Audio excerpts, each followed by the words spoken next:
greenery wherever I looked. Tall grass on the roadside, trees, flowers. He made a fucking door. Summer. But how? It was winter just a moment ago. I had a terrible headache, as if my head was going to explode. Ah, that explains it. He's on acid.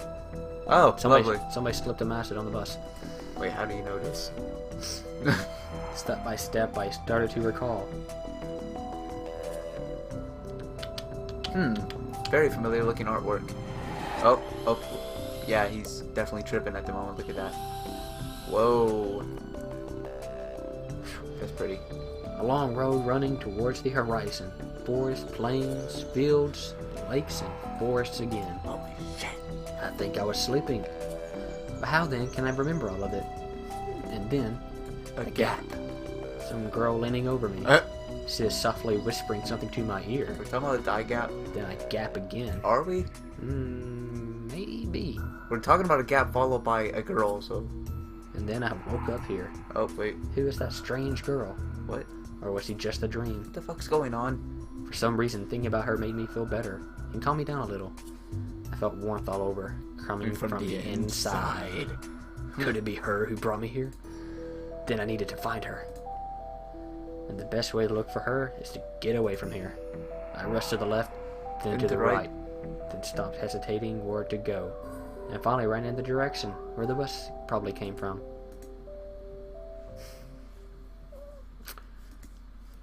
Physical exercise does refresh one's mind. Thoughts become clearer, and it gets a little easier to evaluate the surrounding reality.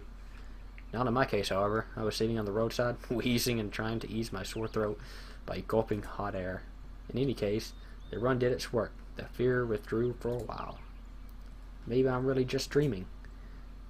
Though, after recalling my self-harm, I immediately rejected the idea. I'm neither... Oh, Simeon, that's her name. I'm neither dreaming nor dead. His name? Simeon. You said her name. No, I said his name. Oh, you did? Yeah. I thought you said her name. I think I said his. It's a guy! A narrow road was running through the field and far into the distance. That exact road from my dream. I must be very far away from home. And it is not that it was winter yesterday, and it is complete summer now. It is about the environment. Of course the summer is usually like that, green and hot. But here everything is not just like in real life. Everything looks like it was taken from the paintings of Russian landscape artists of the 14th century. Yeah. Yeah, no, 19th century. It's one before the X, so yeah, that's 9 and then X. Yeah, So... 19th century. Haha! Roman numerals, bitch. The grass is just too lush. The bushes are not like what bushes should be. They're so thick that you can't see anything through them. Like treetops, honestly. I said there's like 1, 2, 3, 4, 5, 6, 7, 8, 9, 10 trees. Yep. And the trees themselves, the forest was quite far away, but the trees looked as if they had closed their even ranks and were now just waiting for an order to advance into the fields and plains. That sounds terrifying. Trees just rushing towards you. Rushing. No. I caught my breath and looked at the bus, which was now barely visible. That was a good run. Fear took over me once again. And those power lines. Those power lines. There must be people here. People. But what does it mean? In fact, that means nothing at all. Even hell can have power lines. Baking and roasting the cinders is too old-fashioned. I must have reached the point of no return. After which you should either lose your mind completely or finally try to This understand. guy is really overthinking the situation. He's on yeah. a road. I understand what is going on. And while I still have the choice, I should rather pick the second option. I slowly headed back to the bus. Of course it was frightening, but I'm not likely to find an answer in the fields or the woods. This wretched bucket of screws is the only kind of link that I have with the real world. Well, you sort of said it was nice looking. It's the gate. I should carefully scout the area. Oh, okay. Sylvia not Means outlet. I should explain the owl that was right there. So what's the word at the top? Coburcock? Kobe Hawk? It's either Kobe Hawk, Kobe Hawk, or Kobe Hawk. Or Kobe Hawk. One of them. I don't know. A brick wall and its gates crowned with Savernok signed Statues of pioneers at the sides, and a road sign nearby showing the bus route number 410. This trip's taking a bit too long today.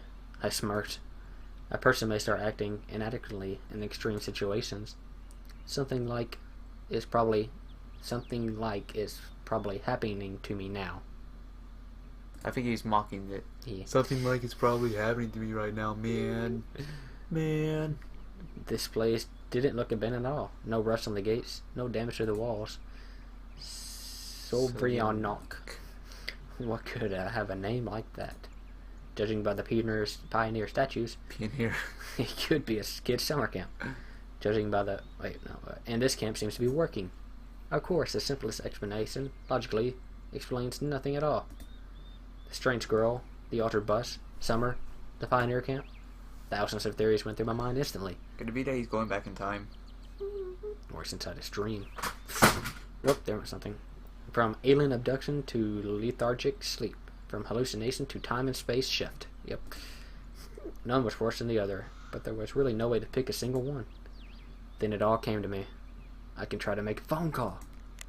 I took up my cell phone and dialed the first number from my contact list. But it was to no avail.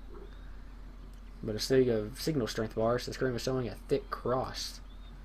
Alright, there may be no signal in such backward country place. That I cannot be the only one who's got here. Buses don't go on their own. I checked the bush from all sides to make sure it wasn't a hallucination. Bits of dirt on the bottom, some rust here and there, faded out paint, and worn out tires. No, this is definitely a very ordinary Icarus. Yeah, exactly the kind of bus which takes you to places beyond your understanding if you carelessly fall asleep. I gave a nervous chuckle. It came out by itself sporadically because it wasn't a right place or time to laugh.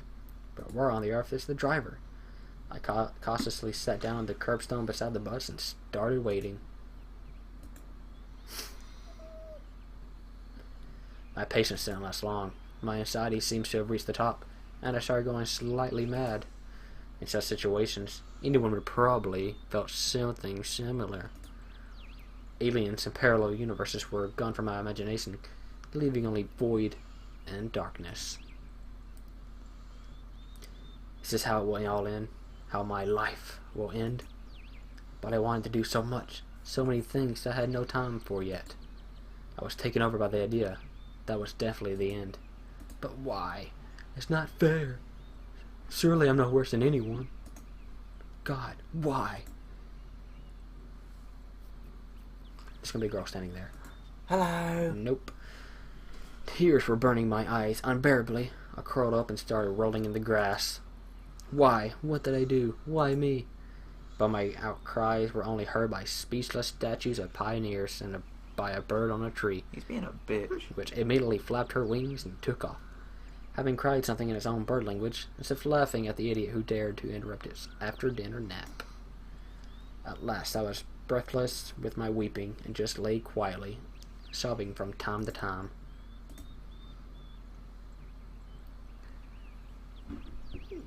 After a while, I managed to pull myself together.